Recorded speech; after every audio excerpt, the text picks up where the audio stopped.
forgo the pleasures of the world, be stoic, and be an investor.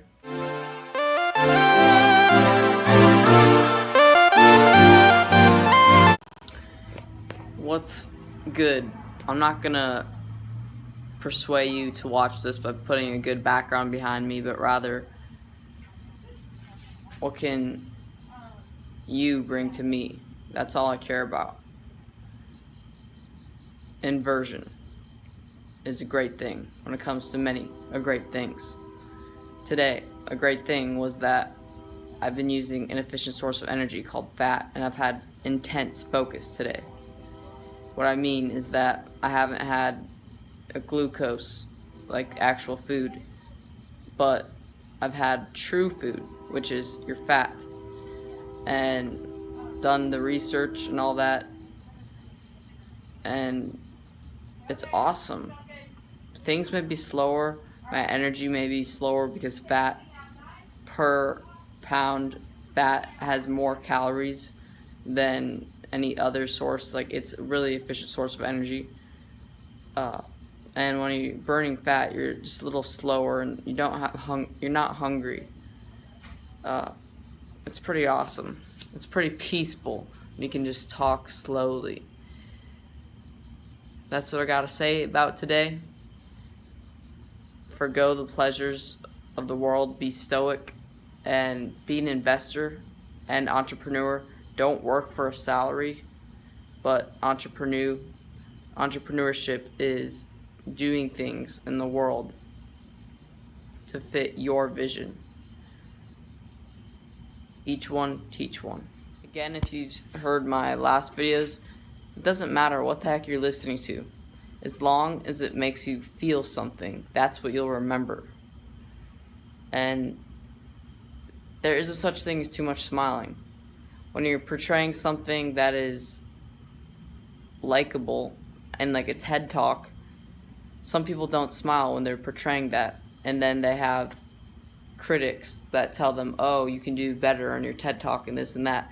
But deep down, you have to be true and honest with yourself. And some people just aren't, when they're talking about something that's happy, they themselves, they're introverted and they're not that extroverted with their emotions and stuff.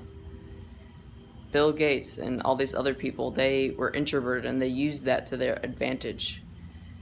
So use your personality type to your advantage. Know thyself. Do the Myers-Briggs test.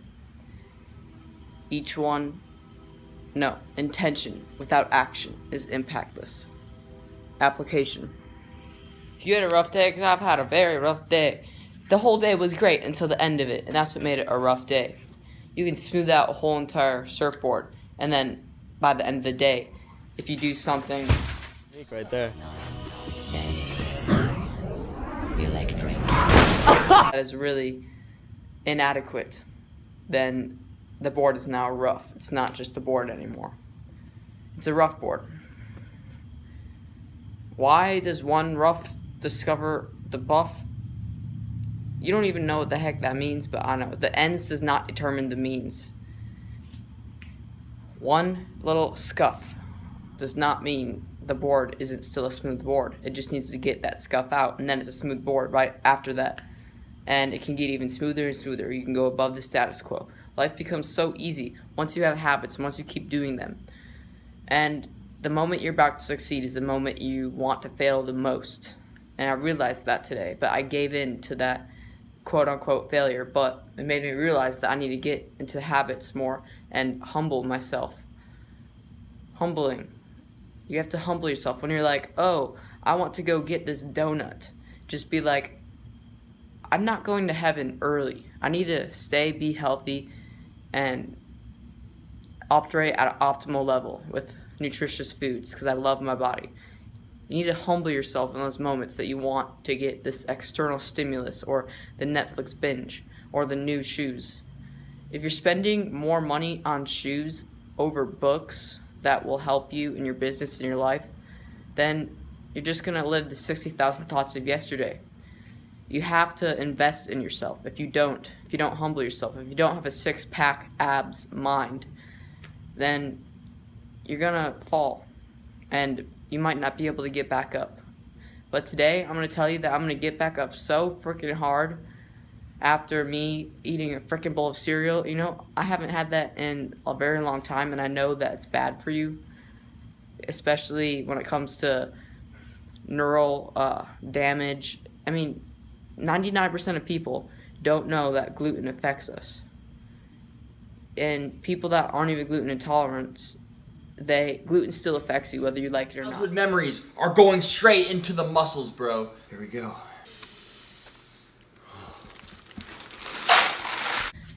It affects your brain, so much other things. It's just the way it is in this post-industrial age. I'm sorry.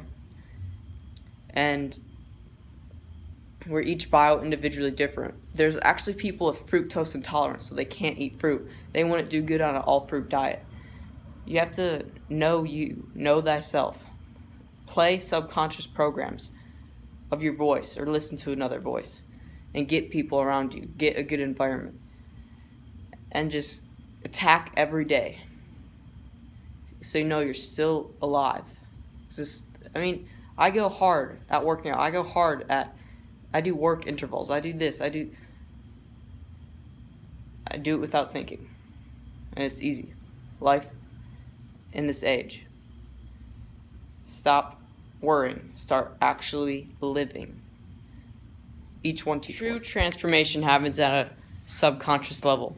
Do not conform to the pattern of this world, but be transformed by the renewing of your mind. Then you will be able to test and approve God's will. It is good, pleasing, and perfect will. Romans 12:12. The things of this world are not worthy to be compared to the glory revealed in us. That's another amazing verse. These need to be locked into your subconscious, a part of your 60,000 thoughts. The only reason why you haven't changed something is because you're not doing enough to change it. The same level of thinking that was created to solve the problem won't solve the problem. When you're doing something, you got to get into momentum. Just do something else. Like, if you want to eat better, because so much people suffer from this, so much people, and I'm a big enthusiast on helping you with your biggest, baddest falls. And some people, it's really hard to get up after these falls, and you need healing from limited beliefs, because after you fall, you believe you can't get up. There's been experiments where dogs were shocked and they had a way out, but they were shocked so much that when basically first they could get out when they got shocked, then they put a barrier and they kept shocking them, they couldn't get out, then they took the barrier out. But because they were so conditioned with the barrier getting shocked, not being able to get out of that situation, the dogs just stayed, although they could get out in the test afterwards.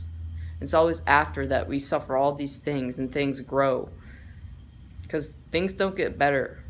Entropy, it kicks in. It states that given times things get worse. Entropy, you have to know this in order to go the distance, go to know. But back to the eating. Basically, while eating, anticipate what you're going to dedicate this to, what you're going to dedicate fitness life to, what you're going to dedicate love life to, happiness.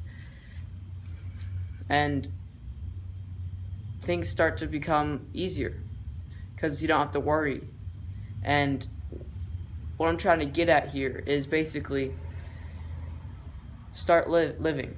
For instance, tea. I know that my body, one of the 6 human hungers, there's VTN eel. There's variety, thirst, nutrition, VTN, empty stomach hunger, emotional hunger, low blood pressure, EEL. And I know that water is one of the big hungers for humans. And just 2% dehydration, you start to have brain cognitive problems. So I anticipate a small meal, because we're supposed to have small meals so our digestive enzymes can actually digest that food. The reason why you overeat is because your digestive enzymes aren't producing enough and you aren't actually digesting the food, and then you're just left hungry. But if you eat smaller portions, you're able to have better digestion and a better life. And because of that, then afterwards I like to drink tea. And T has adaptogenics, which basically means amazing stuff for your brain, amazing amino acids. Sorry if I'm rambling here, if I'm not relating with you, but go to know.